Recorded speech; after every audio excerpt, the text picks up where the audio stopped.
Les avancées de l'enquête sur le grave accident de la route provoqué par Pierre Palmade en Seine-et-Marne le 10 février 2023 offrent un éclairage de plus en plus précis de ce qui a pu se passer lors de cette soirée tragique.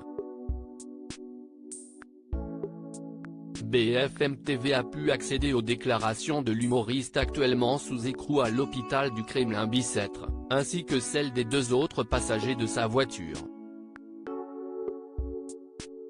Le comédien de 54 ans a reconnu une consommation très élevée de drogue tandis que les individus, Sam bougeait à l'avant à côté de Pierre Palmade et Mosineux, à l'arrière, ont mis en lumière le fait qu'il aurait utilisé ou pris connaissance de messages sur un portable en conduisant, ce qui aurait pu l'entraîner à dévier de sa trajectoire et se retrouver sur l'autre fil. Par ailleurs, les résultats des premiers examens réalisés sur le fœtus de la passagère du véhicule entré en collision ont été également dévoilés.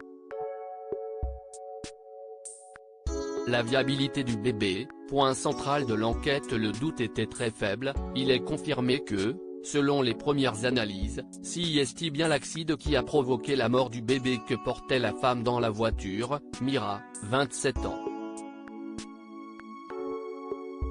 Il est né vivant par césarienne durant quelques minutes, de 22h18 à 22h51, avant d'être déclaré mort par les médecins.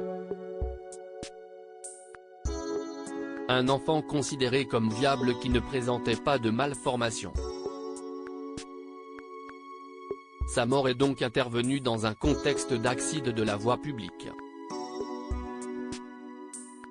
Le procureur de Melun a ordonné de nouvelles analyses complémentaires dont un examen anatomo-pathologique et une expertise de synthèse. La viabilité du bébé est une notion capitale car elle justifie la mise en examen pour homicide involontaire, et pas uniquement blessure involontaire.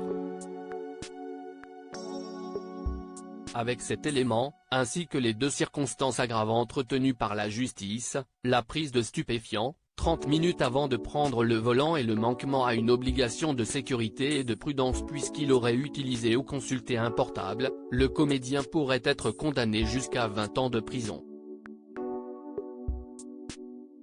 Devrin a quitté l'hôpital pour enfants dans la voiture où était la femme enceinte, se trouvait également un garçon de 6 ans et son père. Devrin, grièvement blessé et défiguré, a quitté l'hôpital Necker ce lundi 27 février. Il a eu la mâchoire cassée après avoir reçu un choc à la tête, a des difficultés à parler, boire et s'alimenter, mais ses bras et pieds peuvent bouger. Comme nous l'avions alors appris, le jeune enfant pouvait seulement dire des phrases très courtes, indique BFM TV. L'avocat de la famille des victimes, Maître Mourad Batik a rappelé que le garçon garderait de séquelles à vie.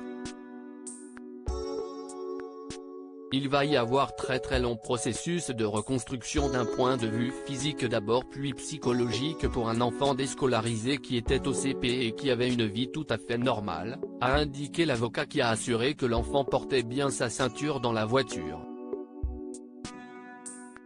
Son papa, Yüksel, âgé de 38 ans, est sorti du coma artificiel.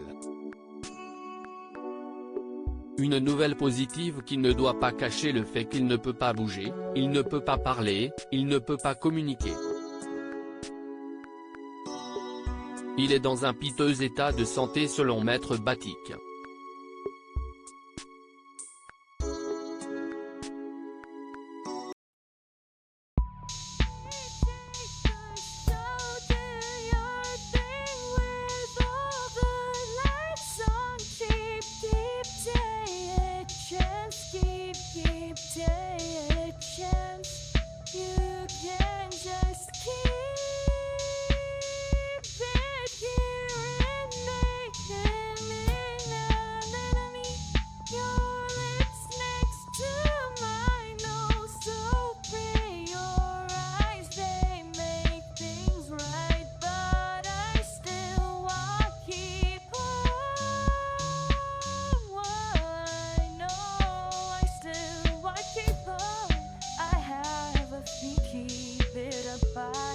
travel